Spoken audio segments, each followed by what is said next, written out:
Good morning, boys and girls. So I'm going to read a chapter from Charlie and the Chocolate Factory. If you remember when we left off, Grandpa Joe was talking to Charlie about how no one ever went into the factory and nobody ever came out. And they were wondering how all of the work got done. And Grandpa Joe was going to explain that to Charlie. So I was going to put my camera on my doggie again, but now she's wandering around. So I'm actually going to put it in front of my little fire that I have going on here. It's not a real fire, but it's nice and cozy.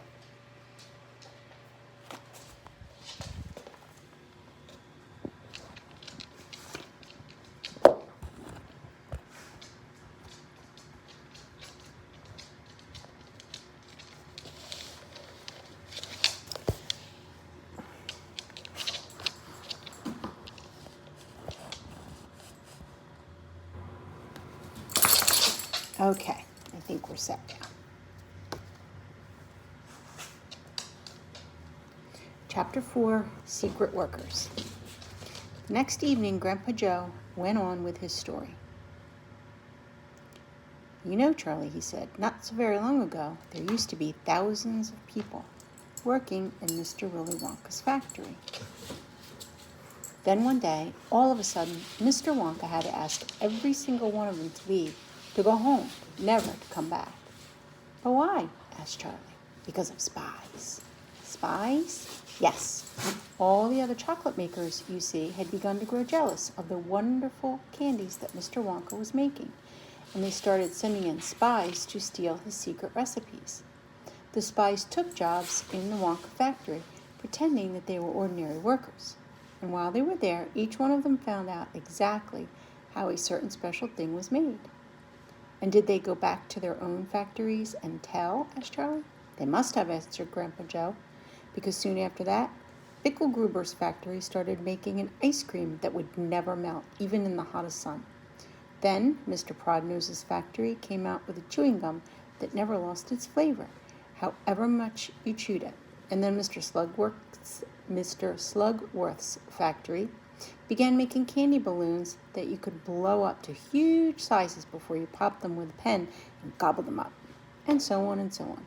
And Mr. Willy Wonka took his beard and shouted, "This is terrible.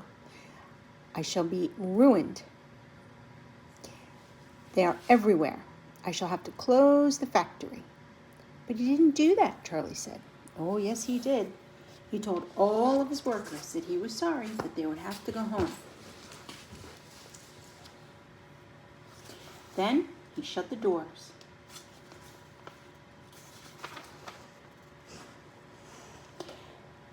And fastened them with chains.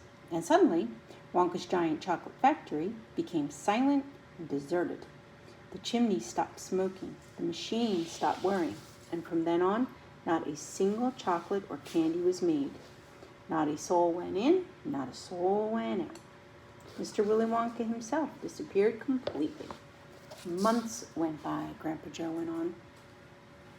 But still, the factory remained closed, and everybody said, poor Mr. Wonka, he was so nice, and he made such marvelous things. But he's finished now. It's all over. Then something happened. One day, early in the morning, thin columns of white smoke were seen coming out of the tops of the tall chimneys of the factory. People in the street stopped and stared. "What's going on?" they cried. "Someone's lit the furnace. Mr. Wonka must be opening up again."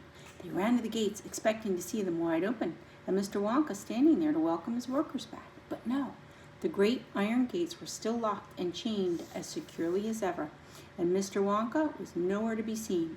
"But the factory's working," the people shouted. "Listen, you can hear the machines. They're all whirring again, and you can smell the melting chocolate in the air." Grandpa Joe leaned forward and laid a long, bony finger on Charlie's knee. He said softly, "But most mysterious of all, Charlie, were the shadows in the windows of the factory. The people standing on the street outside could see small, dark shadows moving about behind the frosted glass windows." "Shadows of whom?" said Charlie quickly. That's exactly what everybody else wanted to know. The place is full of workers, but nobody goes in. The gates are locked. It's crazy. Nobody ever comes out either. But there was no question at all, said Grandpa Joe, that the factory was running. And it's gone on running ever since in the last 10 years. What's more, the chocolate and candies it's been turning out have become more fantastic and delicious all the time. And of course now, when Mr. Wonka invents some new and wonderful candy, neither Mr. Fickelgruber or Mr. Prodnose or Mr. Slugworth or anybody else is able to copy it.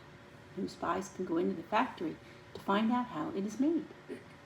But Grandpa, who is Mr. Wonka using to do all of the work in the factory? Nobody knows, Charlie. But that's absurd. Hasn't someone asked Mr. Wonka? Nobody sees him anymore. He never comes out. The only things that come out of that place are chocolates and candies. They come out through a special trap door in the wall, all packed and addressed, and they are picked up every day by the post office. But Grandpa Joe, what sort of people are they that work in there? My dear boy, said Grandpa Joe, that is one of the great mysteries of the chocolate-making world. We know only one thing about them. They're very small. The faint shadows that sometimes appear behind the windows, especially late at night when the lights are on, are those of tiny people, no taller than my knee. There aren't any such people, said Charlie. Just then Mr. Bucket, Charlie's father, came into the room. He was home from the toothpaste factory, and he was waving an evening newspaper rather excitedly. Have you heard the news? He cried.